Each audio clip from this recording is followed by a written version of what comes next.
Corona के दौरान कई दिल दहला देने वाली तस्वीरें आपके सामने आई हैं। एक ऐसी ही तस्वीर आई है उत्तर प्रदेश से। एक वायरल वीडियो में एक पिता अपने 6 महीने की बच्ची का शव लेकर फूट फूट कर रोता नजर आ रहा है। बाराबंकी के एक सरकारी अस्पताल के बाहर खड़े पिता की चीखें फिजाओं में गूंज रही है। उसका इल्जाम है कि वो तख्त से गिर गई, अपनी बेटी को दिखाने अस्पताल आया, लेकिन 2 घंटे तक डॉक्टर मिले ही नहीं।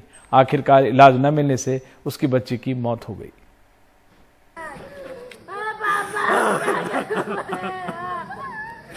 2 घंटा हो गए भैया, हमका 2 घंटा एक डॉक्टर नहीं आ पाएगा। कितनी तकलीफ है इस शख्स के रोने में। बाराबंकी के किसी अनजान से गांव का रहने वाला एक नाचीज नामालूम सा शख्स, जिससे हम कभी मिले नहीं, जिसे हमने कभी देखा नहीं, जिसका नाम भी कभी नहीं सुना। पता नहीं वो कौन सा रिश्ता है जो उसका रोना हमारे दिलों को चीर जाता है। लेकिन जिले के सीएमओ कहते हैं कि रोने वाला झूठ बोल रहा है।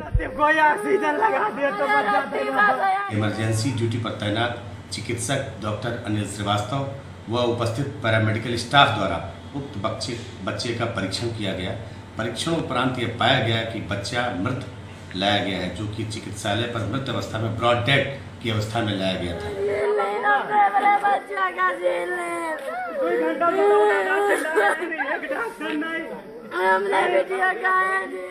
अस्पताल के बाहर जमीन पर पड़ी उसकी मां की दर्दनाक चीखें फिजाओं में गूंजती हैं।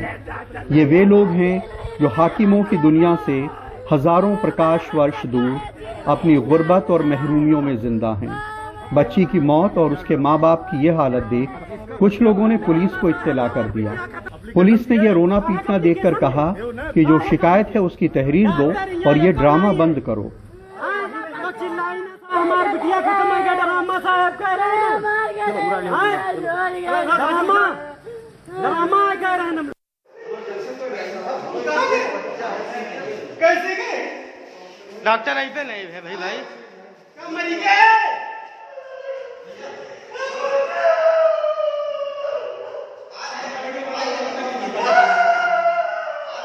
डॉक्टर कहाँ गए? सीएमओ चाहे जो कहें, लेकिन अब आप वो वीडियो देखिए जिसमें ये परेशान बाप अपनी बच्ची को गोद में उठाए उसकी जान बचाने के लिए अस्पताल में इधर से उधर दौड़ रहा है, लेकिन इमरजेंसी में कोई डॉक्टर नहीं है। जब कोई डॉक्टर उसे अस्पताल में नहीं मिला तो घबरा कर वो मुंह से अपनी बेटी को सांस देने लगा कि शायद इससे बच जाए।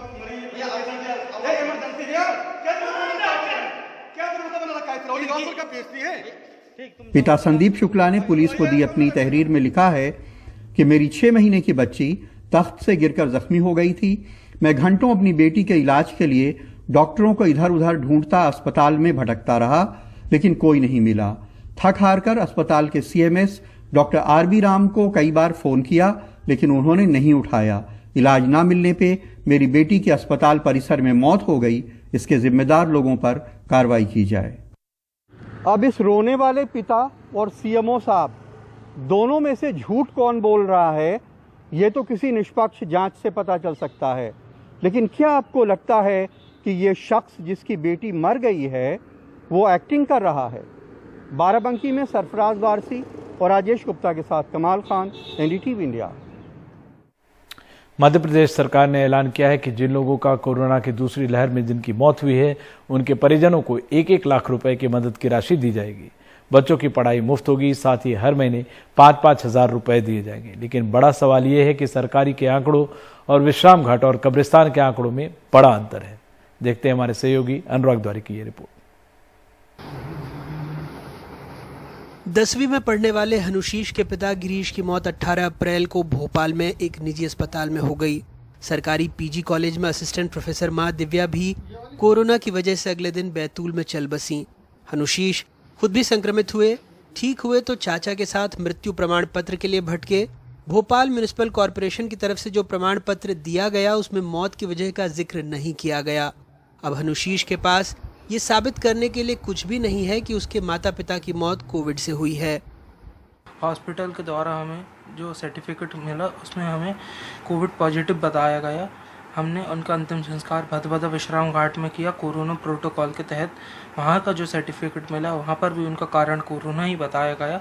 जब ये दोनों सर्टिफिकेट हमने नगर निगम भोपाल में लेके गए और वहाँ पर हमने जो मृत्यु प्रमाण पत्र के लिए दिया गया तो हमारा दोनों ओरिजिनल वहाँ जमा कर लिया गया और सामान्य मृत्यु प्रमाण पत्र दे दिया गया। सरकार हमें जो सामान्य मृत्यु प्रमाण पत्र दिया है उसमें साइड में ये लिख दे कि वो जो पेशेंट की मृत्यु हुई है उनका कोरोना से निधन हुआ है, ताकि जो सरकार की योजना है उसका मेरे को लाभ मिल सके। हनुशीश उन हजारों बच्चों में से एक हैं जिन्हें कोरोना की दूसरी लहर ने अनाथ कर दिया। सरकार ने इनके लिए कई ऐलान किए। मसलन मध्य प्रदेश में कोरोना से मरने वालों के परिवार को सरकार 1 लाख रुपए का मुआवजा देगी। सरकारी कर्मचारियों के परिजनों को 5 लाख रुपए की आर्थिक सहायता, एक सदस्य को अनुकंपा नौकरी देने का फैसला लिया। जो बच्चे अनाथ हुए उन्हें 5,000 रुपए प्रति माह पेंशन, बच्चों की शिक्षा का निःशुल्क प्रबंध और उन्हें पात्रता न होने पर भी फ्री राशन देने की बात कही। ऐसे परिवारों को 5,000 रुपया प्रति माह पेंशन दी जाएगी ताकि बच्चों को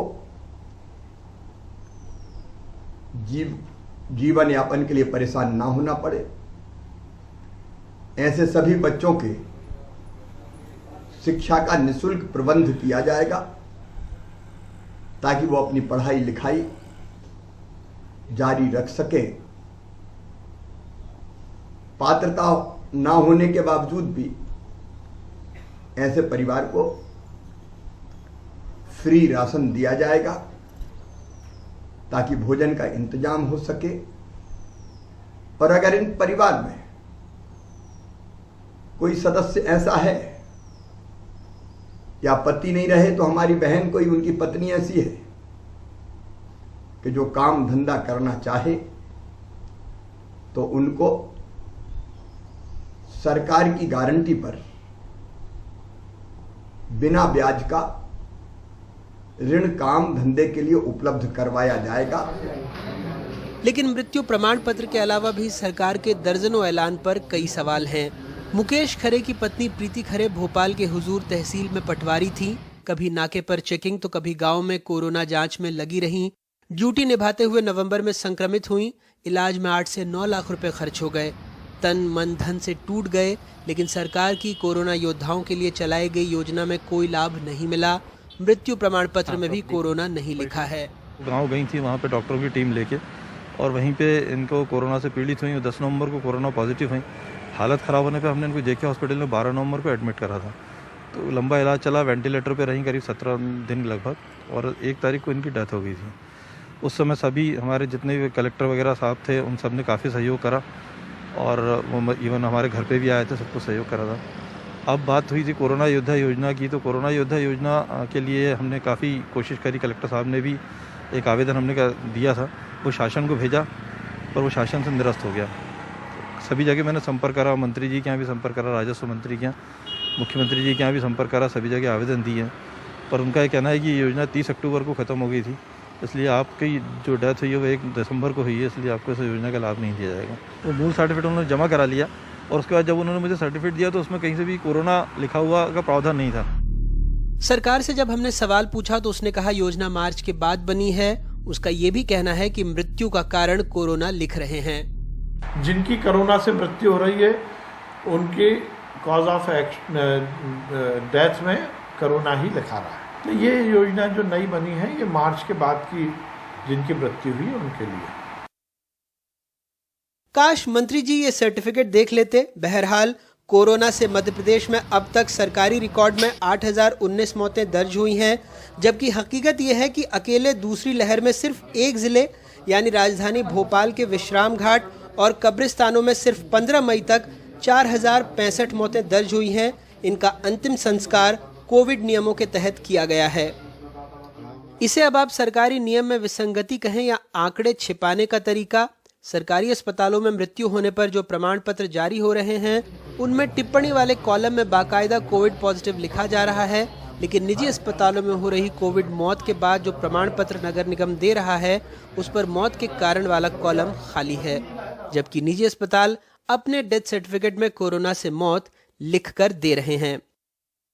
किसी महामारी में आंकड़ों की अहमियत सांख्यिकीय दृष्टिकोण से या अनुसंधान की दृष्टि से बहुत अहम होती है, खास करके तब जब सालों बाद ये पता करना हो कि अमुक महामारी से उस साल कितने लोगों की मौत हुई और इसका तोड़ कैसे निकाला जा सकता है। लेकिन जब सिस्टम ही आंकड़ों को छिपाने पर आमादा हो तो ईमानदारी से वजहें क्या खाक तलाश पाएंगे। कुल मिलाकर कोविड डेथ के हर मामले में पूरा सिस्टम डेड जैसा व्यवहार कर रहा है। भोपाल से कैमरा पर्सन रिजवान खान के साथ अनुराग द्वारी, एनडीटीवी इंडिया। मौत पर भी आंकड़ों का खेल। और अब कर्नाटक में 1 महीने से ज़्यादा समय से लॉकडाउन लगा हुआ है और 7 जून तक लगा रहेगा। लेकिन इसके बाद क्या होगा? राज्य की कोविड एक्सपर्ट समिति के मुताबिक 14% के आसपास फिलहाल संक्रमण की दर है। ऐसे में लॉकडाउन हटाने से हालात काफ़ी बिगड़ सकते हैं। लेकिन लॉकडाउन लगा रहे तो कारोबार पर संकट बना रहेगा। कर्नाटक कोविड टास्क फोर्स के वरिष्ठ सदस्य डॉक्टर विशाल राव मानते हैं कि अभी कर्नाटक में लॉकडाउन हटाने का समय नहीं आया है। संक्रमण दर 14% के आसपास है। ऐसे में आर्थिक गतिविधियां फिर शुरू हुई तो लोगों की सेहत खतरे में पड़ेगी। हमें लगातार कोशिश करनी है कि पॉजिटिविटी की दर कम से कम 5% से कम हो और 5% की इस दर को आगे भी बनाए रखा जाए, क्योंकि अगर इस पर नियंत्रण नहीं रहा तो 5 से 15, 15 से 30 पहुंचने में संक्रमण दर को समय नहीं लगेगा। यानी जो गलती हमने सेकेंड वेव में की है उसे नहीं दोहरा सकते। लेकिन मुख्यमंत्री येडियुरप्पा कभी लॉकडाउन के पक्ष में नहीं रहे। बेशक वो दुविधा में है, क्योंकि हाल तक कोविड के मामले कर्नाटक में 50,000 के आसपास और बेंगलुरु में 20,000 के आसपास आ रहे थे। फिलहाल लॉकडाउन 7 तारीख तक जारी रहेगा। सख्त कदमों में कोई ढिलाई नहीं होगी। फिर हम हालात का जायजा लेकर तय करेंगे कि आगे क्या करना है।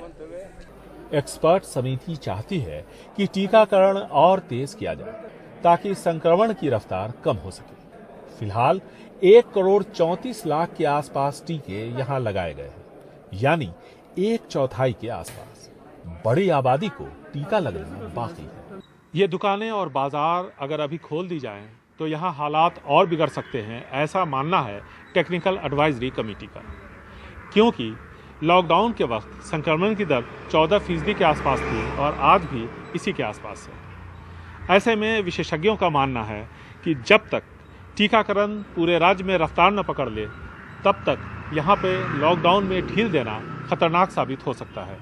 बेंगलुरु से कैमरामैन गोविंद मूर्ति के साथ निहाल खिदवई, एनडीटीवी इंडिया।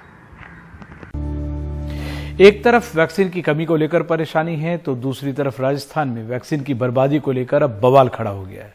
राज्य सरकार का दावा है कि वैक्सीन की बर्बादी सिर्फ 2 से 3% है, लेकिन सोमवार को दैनिक भास्कर में आई खबर से लगता है कि प्राथमिक स्वास्थ्य केंद्रों में वैक्सीन बिना इस्तेमाल के ही फेंकी जा रही है। इस बीच बीजेपी ने भी राजस्थान सरकार पर आरोप लगाया है कि यहां बड़ी मात्रा में वैक्सीन के डोज बर्बाद हो रहे हैं। देखते हैं हमारे सहयोगी हर्षा कुमारी सिंह की ये रिपोर्ट। वैक्सीन की ये वायल अब एक विवाद का विषय बन गए हैं। आरोप ये है कि ऐसे करीब 500 वायल फेंके गए थे। इनमें कई जगह डोजेस बाकी थी और इस तरह की लापरवाही ऐसे माहौल में कोई अपराध से कम नहीं। ये पड़ताल एक न्यूज एजेंसी के माध्यम से उजागर हुई है। नंबर इसका पूरा। हम 8 जिलों में गए और करीब 35 सेंटर हमने कवर किए, जो स्वास्थ्य केंद्र, सामुदायिक स्वास्थ्य केंद्र और प्राथमिक स्वास्थ्य केंद्र। वहाँ हमने जाके कचरे की जो ढेर में जो वाइल फेंक रखी थी उनमें देखना शुरू किया। हमने हाथों में दस्ताने पहन रखे थे, उनसे ऐसे जिससे जो ही निकाला तो आप ये देखिए, ये इतनी भरी भरी बोतलें पूरी, मतलब इसमें से 1 डोज का उन्होंने इस्तेमाल किया है। ये सब ये देखिए, हमने सरकार को भी हमने बताया है। सबसे पहला रिएक्शन तो ये होना चाहिए, इसका ऑडिट होना चाहिए। हमारे पास जो वाइल हैं वो 500 से ज़्यादा वाइल हैं और इनमें बैच नंबर हैं और सबसे ज़्यादा इसमें महत्वपूर्ण है किस डेट को ये दी गई थी सेंटर को। अगर सरकार इसकी जांच कराए तो ये समझ में आ सकता है कि ये कितना बड़ा फ्रॉड है और किस तरीके से जो सिस्टम है राजस्थान का काम कर रहा है। भाजपा भी इस विवाद में कूद पड़ी है, खासकर इसलिए क्योंकि राजस्थान ने बार बार वैक्सीन की कमी को लेकर केंद्र को चेताया है। लेकिन राजस्थान सरकार ने दावा किया है कि उन्होंने प्राथमिक स्वास्थ्य केंद्र से जांच करवाई है और वैक्सीन बर्बादी की बात निराधार है। चिकित्सा मंत्री ने ट्वीट करके कहा है, कोरोना वैक्सीन के हर डोज की पूरी जानकारी केंद्र सरकार के कोविन सॉफ्टवेयर पर दर्ज की जाती है। जिन वायल्स के बारे में अखबार ने जानकारी दी है वह सभी सॉफ्टवेयर में दर्ज है और इन सभी वायल्स का भारत सरकार के दिशा निर्देश अनुसार समुचित उपयोग किया गया है। ये रख दो मैम। जयपुर से हर्षा कुमारी सिंह, एनडीटीवी इंडिया। और पंजाब के मुख्यमंत्री कैप्टन अमरिंदर सिंह के खिलाफ कांग्रेस के एक धड़े का संतोष अब खुलकर सामने आ रहा है। ये सवाल तक उठने लगा है कि कमान अब किसके हाथों में होगी। पार्टी पंजाब के सभी कांग्रेसी विधायकों की राय ले रही है। नवजोत सिंह सिद्धू और कैप्टन अमरिंदर सिंह के बीच इस लड़ाई से पार्टी को नुकसान का अंदेशा भी सताने लगा है। 15 गुरुद्वारा रकाबगंज रोड यानी कांग्रेस के वॉर रूम में पंजाब के सभी 80 कांग्रेसी विधायकों को बुलाकर उनकी राय सुनी जा रही है। मल्लिकार्जुन खड़गे, जेपी अग्रवाल और हरीश रावत की 3 सदस्यीय कमेटी के सामने कैप्टन और सिद्धू दोनों खेमे के विधायक अपनी अपनी बात रख रहे हैं, लेकिन बाहर आकर पत्ते नहीं खोल रहे। कमेटी ने मैंने बुलाया थी, जो कमेटी जो मुझे कमियां सी बताती हैं पूरी करो। लेकिन जब एक चुनाव अगले साल होने जा रहा है और कांग्रेस की स्थिति अच्छी बताई जा रही है किसान आंदोलन की वजह से, ऐसे में पार्टी के भीतर क्या खींचतान है? सब ठीक है, कमेटी बैठ गई है, ये सारा कुछ चले ठीक है।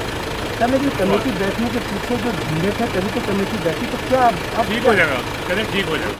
सूत्रों के मुताबिक पंजाब के 25 विधायकों मंत्रियों ने आला कमान से मुलाकात की थी और कहा था कि अगला चुनाव कैप्टन के नेतृत्व में जीतना संभव नहीं होगा। इसी के बाद विधायकों से ये शीर्ष कमेटी मिल रही है और एक एक की बात सुन रही है।